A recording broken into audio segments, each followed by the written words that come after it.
आपकी क्या तैयारी है, आपको जनता क्यों चुन के लाए, आपको आमदार क्यों बनाए, इस बारे में भी बताइए। तैयारी तो उनको शुरू करनी पड़ती है जो चंद दिनों में मतलब यहाँ पे आए हैं, यहाँ उतरे हैं।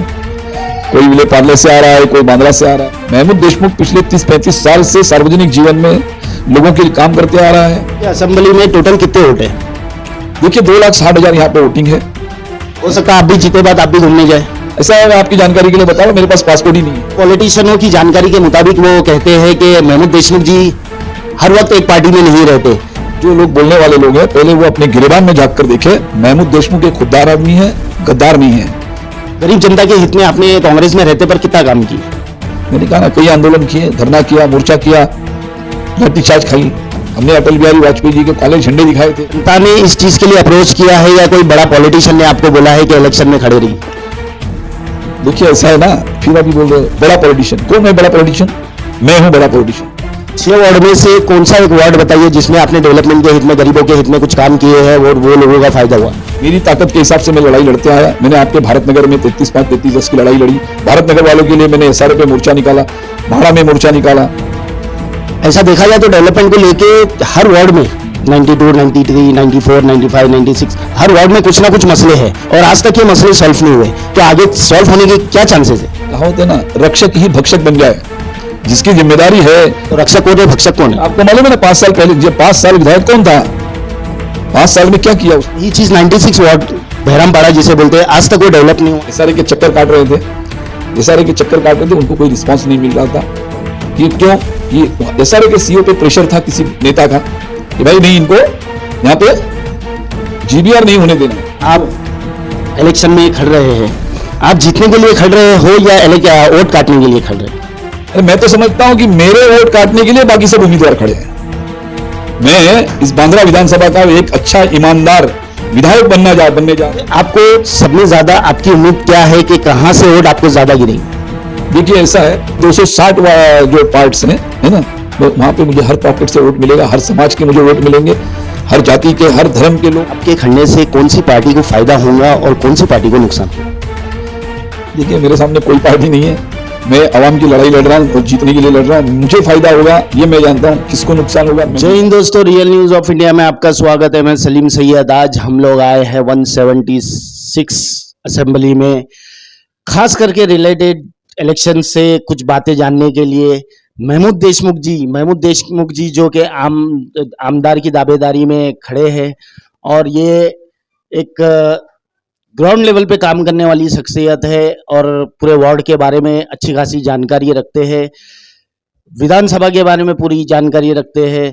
विधानसभा में 6 वार्ड आते हैं, 6 वार्ड के पूरी ग्राउंड लेवल की जानकारी रखते हैं। इस बारे में हम पूछेंगे, इलेक्शन से रिलेटेड बात करेंगे और ये क्या करना चाहते हैं आवाम के लिए और इनकी इच्छा क्या है, इससे पहले इन्होंने क्या क्या काम किए। एक एक्सक्लूसिव इंटरव्यू चालू है, इस बारे में हम जानेंगे कि क्या बोलना चाहेंगे। महमूद जी, हमारे चैनल में आपका स्वागत है। जिस तरह से एक डंका पिटा हुआ है कि अभी इलेक्शन है, कुछ दिन बाद 20 तारीख को इलेक्शन, मतदान होने वाला है, 23 तारीख को रिजल्ट है, तो आपकी क्या तैयारी है? और इलेक्शन से रिलेटेड जिस तरह से आपने जो भी होमवर्क किया है, आपको तो मुझे लगता है कि आप काफ़ी पुराने हो, 40 साल से आप इस फील्ड में हो, तो यहाँ के लोगों की क्या तकलीफ है इस बारे में बताइए। और आपको जनता क्यों चुन के लाए, आपको आमदार क्यों बनाए, इस बारे में भी बताइए। क्योंकि जनता को चाहिए, जो तकलीफ आज जनता भुगत रही है, जो विषय चल रहा है, तो जनता को तो काम करने वाला चाहिए। तो आप क्या इनके भरोसे पे खरे उतरेंगे, इस बारे में बताइए। हमारे चैनल में आपका स्वागत है। बहुत बहुत शुक्रिया सलीम भाई। जैसे अभी आपने एक सवाल किया कि आप चुनाव के, विधानसभा चुनाव के वास्ते से आपकी क्या तैयारी शुरू है, तो तैयारी तो उनको शुरू करनी पड़ती है जो चंद दिनों में मतलब यहाँ पे आए हैं, यहाँ उतरे हैं। कोई विले पार्ले से आ रहा है, कोई बांद्रा से आ रहा है ना, बांद्रा वेस्ट से आ रहा है। तो तैयारी तो उनको करनी पड़ती है जो काम नहीं करते, जिन्होंने काम नहीं किया है, उनको तैयारी करनी पड़ रही है। महमूद देशमुख पिछले 30-35 साल से सार्वजनिक जीवन में लोगों के लिए काम करते आ रहा है। मैं यहीं पे मैं यूथ कांग्रेस का अध्यक्ष रहा, उस माध्यम से भी मैंने बहुत कुछ काम किया है। यहाँ के स्कूल के बच्चों के बारे में, फीस का मसला हो, कापियों का मसला हो, हर साल हम लोग नोटबुक डिस्ट्रीब्यूशन का प्रोग्राम करते थे। इस विधानसभा के अंदर मैंने राजीव गांधी कंप्यूटर क्लासेस चलाए, उनके उस नाम से मैंने यहाँ पे कई बच्चों को फ्री में 2001 में, मैं आपकी जानकारी के लिए बता रहा हूँ कि जब 2000 कंप्यूटर मतलब यहाँ के गरीब तबके के लोगों के लिए कंप्यूटर बोले तो एक सपना हुआ करता था, उस दौर में मैंने इस विधानसभा के अंदर मुफ्त में यहाँ के बच्चों को मतलब फ्री में कंप्यूटर सिखाया। मेडिकल कैंप हो, नोटबुक डिस्ट्रीब्यूशन हो या सामाजिक सांस्कृतिक जो भी प्रोग्राम्स हुए हमने किए हैं। मैं लोगों डेवलपमेंट से रिलेटेड क्या है?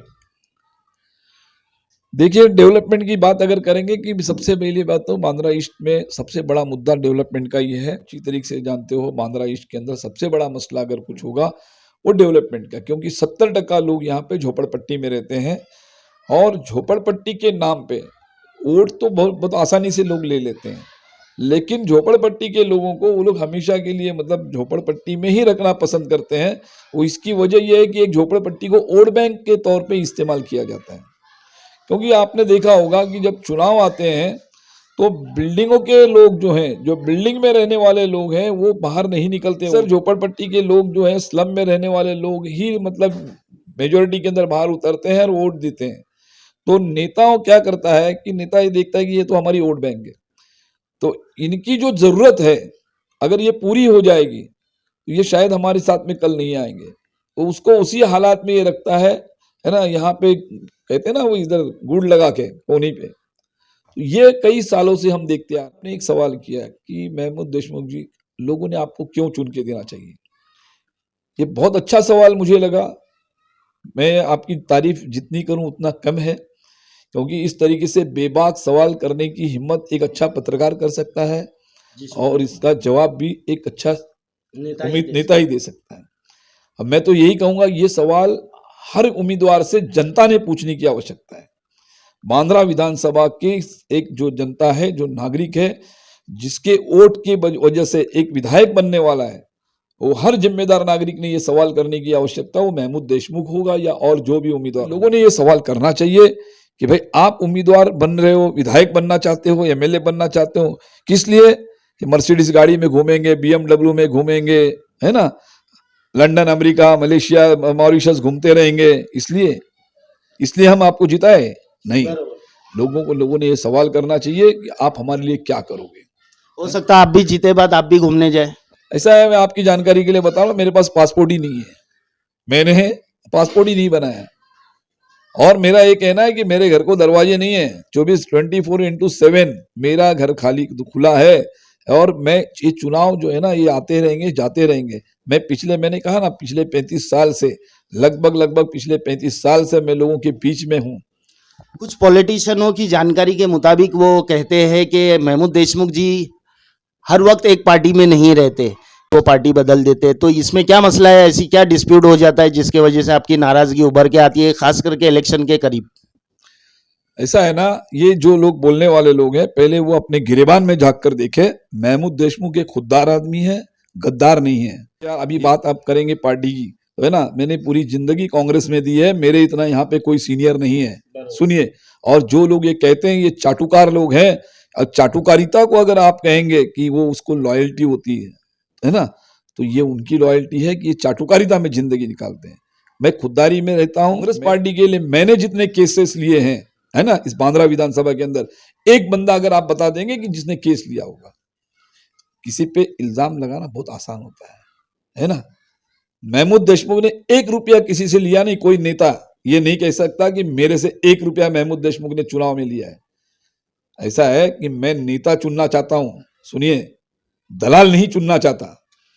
सुनिए, इस विधानसभा में मैं आपकी जानकारी के लिए बता रहा हूं, मैंने कृपा शंकर जी से साथ में काम किया, मैंने चांदुरकर साहब के साथ में काम किया, मैंने दत्त साहब के साथ में काम किया, मैंने प्रिया दत्त जी के लिए काम किया। जाके पूछ लीजिए प्रिया दत्त जी को। फर्स्ट टाइम क्यों आया कि अब मुझे इलेक्शन लड़ना चाहिए, इससे पहले क्यों नहीं आया? हाँ, बहुत अच्छा सवाल है ये आपका कि फर्स्ट टाइम ऐसी क्यों बात आई।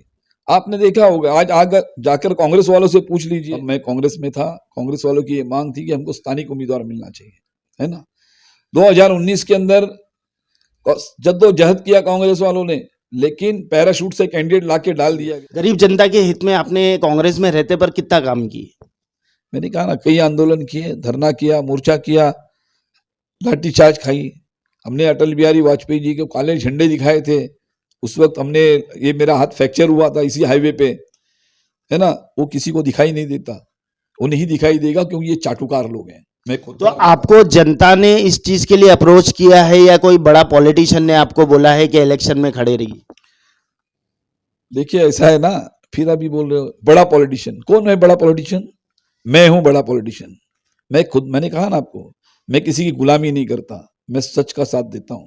मुझे इस बांद्रा विधानसभा की आवाम का मैं प्रतिनिधि बनने जा रहा हूं, उनकी आवाज बन के मैं आ रहा हूं।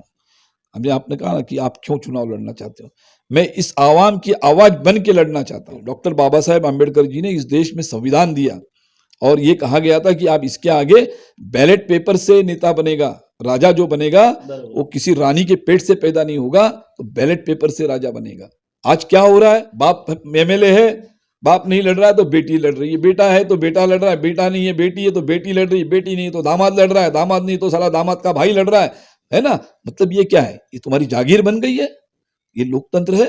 नहीं, मैं डॉक्टर बाबा साहेब अम्बेडकर का दिया हुआ संविधान को मानने वाला शख्स। अगर जीत के आते हैं तो आप मेजर काम जो गरीबों के हित में, जो जनता के हित में है, वो सब में पहला काम कौन सा करेंगे? यहाँ पे मैंने कहा ना कि झोपड़ी धारकों का सबसे बड़ा मुद्दा है, स्लम में रहने वालों का मुद्दा है, उनका कोई माई बाप नहीं है। चुनाव आता है तो नेता लोग चले जाते हैं, पैसे बांटते हैं, भाई यहाँ पैसे बट रहे, पैसे बट रहे। ये आवाम ने सोचने की जरूरत है कि जो नेता आपको पैसे दे रहा है, इसका मतलब ये हुआ कि उसने पिछले 5 साल में कुछ नहीं किया। 6 वार्ड में से कौन सा एक वार्ड बताइए जिसमें आपने डेवलपमेंट के हित में, गरीबों के हित में कुछ काम किए हैं और वो लोगों का फायदा हुआ है?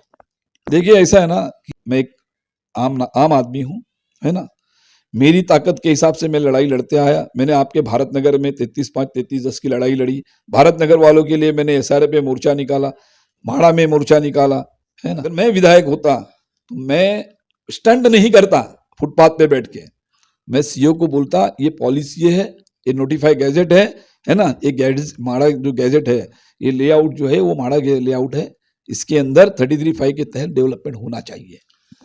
ऐसा देखा जाए तो डेवलपमेंट को लेके हर वार्ड में 92, 93, 94, 95, 96 हर वार्ड में कुछ ना कुछ मसले हैं और आज तक ये मसले सॉल्व नहीं हुए, तो आगे सॉल्व होने की क्या चांसेस है? नहीं, अच्छा सवाल है आपका। सॉल्व क्यों नहीं हुए, है ना।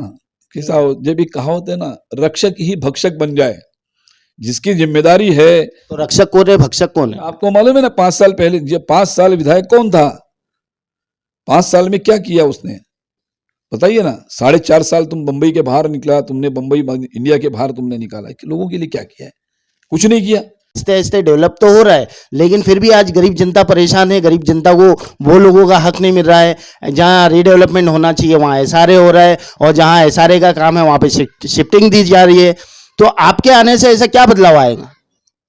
सबसे बड़ी बात तो आप ईमानदार होना चाहिए। अगर आप में ईमानदारी है और नीयत अगर आपकी है, साफ है, नीयत अगर अच्छी है, तो आप लड़ाई लड़ सकते तो हैं। यही चीज 96 वार्ड बहरामपाड़ा जिसे बोलते हैं, आज तक वो डेवलप नहीं हुआ है। बहुत अच्छी बात आपने छेड़ी है आज बहराम के बारे में। वहां के लोग परेशान थे पिछले 4 महीने से, एसआरए के चक्कर काट रहे थे, एसआरए के चक्कर काट रहे थे, उनको कोई रिस्पांस नहीं मिल रहा था। कि क्यों? कि एसआरए के सीईओ पे प्रेशर था किसी नेता का कि भाई नहीं, इनको यहाँ पे जीबीआर नहीं होने देना है। वहां पे जो भी कोई डेवलपर आता था उसके ऊपर भी प्रेशर आता था कहीं से क्या, जो नेता थे यहाँ पे अपने आप को जो यहाँ के इसके जमींदार मानते हैं, ये प्रॉपर्टी के मालिक मानते हैं कि भाई ये हमारी जायदाद है ना, यहाँ पे जो होगा हमारे सिवा कोई नहीं कर सकता है। तो इस तरीके से वो रोकने की कोशिश की। लोग, वहाँ की आवाम बताएगी आपको ये बात, मैं नहीं कह रहा हूँ। तो ये फिर कुछ लोग हमारे पास आए, उन्होंने मुझसे अप्रोच किया, तो मैंने किसी मेरे दोस्त से बात की। मैंने देखो ये मेरी कौम है, मेरी आवाम है, मेरे लोग हैं यहाँ पे, पिछले 25 साल नहीं 30-35 साल से ये लोग परेशान हैं। आप अगर इनकी मदद कर सकते हो तो कर दो, है ना, इनको बसा दो किसी। आज वहां पे जब जीबीआर लग गया, जीबीआर के बाद में भी कोशिश की गई, है ना, कि भाई वो जीबीआर सक्सेस ना हो। यहाँ पे हमारे सामने ये शाहबुद्दीन भाई बैठे हुए हैं, ये गवाह है इस बात के, ये किसी तरीके से अड़ंगे डाले गए। एक नेता तो अभी मैं नाम नहीं ला, जिसने लेटर दिया है ना, कि भाई ये यहाँ पे जीबीआर नहीं होना चाहिए, और फिर आप कौम के रहबर भी बनते हो और जीबीआर में टांग भी अड़ा रहे हो। GBR करके अपॉइंटमेंट किसी डेवलपर का अगर हो जाता है तो वहां लोग बस जाएंगे, है ना। तो उसके अंदर भी अड़ंगे डाल रहे हो, क्यों डाल रहे हो? तो आपको कुछ मलिदा मिलना चाहिए और फिर आप कौम के रहबर हो। ये डबल चेहरे ना निकाल दो, और ये मैं निकालूंगा इनके चेहरे। एक कड़वा सवाल महमूद देशमुख जी, दो आप पूछो। इलेक्शन में खड़ रहे हैं, आप जीतने के लिए खड़ रहे हो या वोट काटने के लिए खड़ रहे हैं? अरे मैं तो समझता हूं कि मेरे वोट काटने के लिए बाकी सब उम्मीदवार खड़े हैं। मैं इस बांद्रा विधानसभा का एक अच्छा ईमानदार विधायक बनने जा रहा हूं, तो मेरे वोट काटने के लिए बाकी सब लोग खड़े हैं। मेरा चैलेंज है, खुला मंच लगाइए, इनसे पूछिए, है ना, जो 5 साल विधायक रहे उनसे पूछ लो कि इस विधानसभा के बारे में क्या जानकारी रखते हो, और जो पैराशूट से यहाँ पे आया है उससे पूछ लो इस विधानसभा के बारे में क्या जानकारी है तुम्हारे पास, या और भी जो लोग हैं पूछ लो, या मैं बताता हूं। मैं तो इस गली गली चप्पे चप्पे से वाकिफ हूं भाई। बांद्रा विधानसभा 1 नंबर कहां से शुरू होता है और 260 पार्ट नंबर कहां खत्म होता है, ये मैं बता सकता हूं। 6 वार्ड में से आपको सब में ज्यादा आपकी उम्मीद क्या है कि कहां से वोट आपको ज्यादा गिरेंगे? देखिए ऐसा है, कहां से वोट, मैं पर्टिकुलर एक पॉकेट की बात नहीं करूंगा। मैं न तो एक कम्युनिटी की बात करूंगा, न एक पॉकेट की बात करूंगा। मैं पूरे 260 जो पार्ट्स हैं, है ना, मैं वहां पे मुझे हर पॉकेट से वोट मिलेगा, हर समाज के मुझे वोट मिलेंगे, हर जाति के, हर धर्म के लोग, है ना, और हर समाज के लोग मेरे साथ खड़े हैं, और उन्हीं की मतलब जो दुआ है, जो मैं कामयाब होऊंगा। मैं जो हूं, मैं यहाँ आम आदमी का एक लोक प्रतिनिधि बन के उभरूंगा, और मैं जीतने वाला हूं। और जो लोग बाहर से आए, इनको अपने मतलब समझ लो, ये पेटी बांध लेनी चाहिए, हवाई जहाज इनका उड़ जाएगा 23 साल को, 23 साल। देखिए किस तरह से महमूद देशमुख जी ने अपनी विचारधारा बताई है, और इनके पास जो सब में बड़ा हथियार और सब में बड़ी ताकत है वो ईमानदारी की है। अहम सवाल के आपके खड़ने से कौन सी पार्टी को फायदा होगा और कौन सी पार्टी को नुकसान होगा? देखिए मेरे सामने कोई पार्टी नहीं है, मैं आवाम की लड़ाई लड़ रहा हूं और जीतने के लिए लड़ रहा हूं। मुझे फायदा होगा ये मैं जानता हूं, किसको नुकसान होगा मैं नहीं जानता। डेवलपमेंट में क्या बदलाव आएगा? क्योंकि जहां तक भी हमारी जानकारी के मुताबिक हर जगह एक बिल्डर, जहां पे एक ऊंची ताकत जुड़ी हुई है, तो आप ये गरीब जनता के भरोसे पे आप खरे उतरेंगे? देखिए ऐसा है ना कि मेरे पास कोई ताकत न होते हुए एक आम आदमी के नाते मैं लड़ाई लड़ते आया हूँ। आपने भी देखा होगा, आप और भी कई लोगों ने इस चीज के बारे में देखा होगा, मैं बड़ी बड़ी ताकतों से लड़ता हूँ। और मेरे पास है ना सिर्फ एक ही ताकत है, ना मेरे पास धन दौलत है, ना जायदाद है ना, न कोई मेरे पास कोई भाई लोगों की ताकत है, न डॉन की ताकत है। मेरे पास मेरी ईमानदारी की ताकत है, सिर्फ ईमानदारी की ताकत है, और उस ईमानदारी की ताकत पे मैं अवाम की लड़ाई लड़ता हूँ, है ना। और जैसे अभी आपने कहा कि मेरे सामने महाराष्ट्र नगर का, ज्ञानेश्वर नगर का सबसे बड़ा मसला है, वो भी लड़ाई मैं लड़ूंगा। मैं सिटी जो वहाँ पे जो मसला था, सबसे पहले उस लड़ाई की शुरुआत मैंने की थी। भारत नगर में 33-5 की लड़ाई है, अगर अवाम मुझे साथ देती है, ये वादा है मेरा कि 3 महीने के अंदर मैं वहाँ पे मतलब उसका रिजल्ट लेकर आऊंगा। मैं कहता हूँ ना कि मैं रिजल्ट लाऊंगा। इलेक्शन से पहले तो हर नेता वादा करता है, लेकिन इलेक्शन के बाद फिर 5 साल क्यों लग जाते हैं? ऐसा है ना, मैंने क्या कहा कि मैंने अभी तक तो इलेक्शन नहीं लड़ा, मैं लड़ते आया। मैं आपके भारत नगर के लोगों की लड़ाई लड़ रहा था, तब तो मैंने कोई राजनीतिक बात तो कब तक जनता इस्तेमाल होगी? बिल्कुल नहीं होगी। अब की जनता इस्तेमाल नहीं होगी। मैं आपको दावे के साथ कहता हूं, महमूद देशमुख यहाँ से आने वाले कल का विधायक है। वो भारत नगर का 33-5 का मसला हो, बहराम नगर का सबसे बड़ा मसला जो है वो रेलवे का है ना। रेलवे के बारे में मैं आपकी जानकारी के लिए एक बात बताता हूँ। रेलवे के लिए मैंने रेलवे मिनिस्टर की अपॉइंटमेंट भी फाइनल की थी। ये चुनाव की वजह से ये रुका हुआ है, वो भी हम करेंगे। सबसे बड़ा मसला यहाँ पे दूसरा एक है, डिफेंस की लैंड है। हुसैन टेकड़ी से लेके तो हनुमान टेकड़ी तक डिफेंस की लैंड है। वहां पे मतलब डिफेंस की लैंड पे लोग हैं, रेलवे की लैंड के लोग हैं। आपकी जानकारी के लिए एक बात बता रहा हूं मैं कि हाल फिलहाल में नीति आयोग और केंद्र सरकार में एक मतलब डिस्कशन हुआ है ना। इनमें एक तय हुआ है कि मुंबई शहर में जो भी केंद्र सरकार की जमीन है उसके ऊपर डेवलपमेंट वहां पे होना चाहिए, उसके बारे में सोचा जाए, तो मैं उसको फॉलो करूंगा। दूसरी बात मैं आपको ये कहता हूँ, यहाँ पे जो अभी जैसे बहरामपाड़े में हमारे बहुत बड़ा मसला है, या पूरे मुंबई शहर की बात करूंगा, लेकिन बांद्रा में भी एक मसला ये है कि ग्राउंड प्लस 1 का मसला सबसे बड़ा है।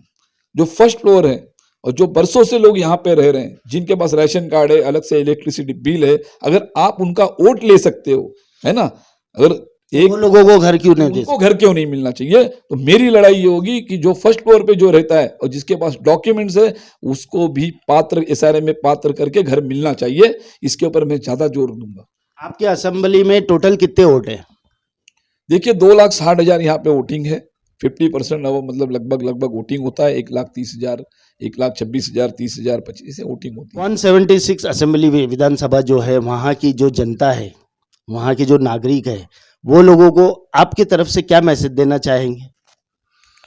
मैं देखिए मांदड़ा विधानसभा के अवाम से, नागरिकों से, वोटर से एक अपील करना चाहता हूं। देखिए आपके पास लोग आ रहे हैं, कुछ लोग पैसे लेकर आएंगे, कुछ लोग रिश्ता बताएंगे, कुछ लोग डराने धमकाने की बात करेंगे। अलग अलग तरीके से लोग आपको ये करेंगे, है ना, बहकाने की कोशिश करेंगे, बहलाने की कोशिश करेंगे। आप किसी के बहकावे में मत आइए। आज जो बंदा आपको पैसे देने की बात करता है, तो आप सोचिए कि वो आपको पैसा नहीं दे रहा है, वो आपका वोट खरीद रहा है। अगर आज आपका वोट खरीद रहा है तो कल वो आपको बेच देगा। वो ये एग्जाम्पल आप नैनेश्वर नगर में जाके देख लीजिए। इस संत नैनेश्वर नगर में क्या हुआ? जिनको आपने चुन कर दिया वही बिल्डर के गोद में बैठे। मैं नाम लेके बोलता हूँ ना, डीबी रियल्टी से समझौता किसने किया? अगर यहाँ का अगर लोक प्रतिनिधि अगर बिल्डर से समझौता नहीं करता तो वो आवाम आज रास्ते पे नहीं आती। भारत नगर के भी अंदर वही हाल है। किसने समझौता किया भारत नगर के अंदर? नेताओं ने किया ना। अगर नेता अगर ईमानदारी से चलेगा तो मेरा दावा है, वो बिल्डर हो या कोई भी हो, उसकी हिम्मत नहीं होनी चाहिए कि मतलब आवाम के साथ में मतलब जुल्म करने की, अन्याय करने की। तो देखिए, जिस तरह से महमूद देशमुख जी ने अपनी विचारधारा रखी है, ऐसे दावेदार 176 विधानसभा में बहुत लोग हैं। 18 लोगों ने फॉर्म भरा है, जिसमें से महमूद जी का नाम है, कुणाल सरमरकर का नाम है, तृप्ति सावंत का नाम है, जीशान सिद्दीकी का नाम है और वरुण सरदेसाई का नाम है। ये काफ़ी दौड़ में नज़र आ रहे हैं। हमारे कमेंट बॉक्स पे आपका ओपिनियन बहुत ज़रूरी है, क्योंकि किससे किसका मुकाबला है, कौन दावेदारी ठोक सकता है और कौन जीत के आ सकता है, हमारा चैनल पल पल की नज़र बनाए रखेगा। इसी तरह से हमारे चैनल पे बने रहिए। जय हिंद, जय महाराष्ट्र।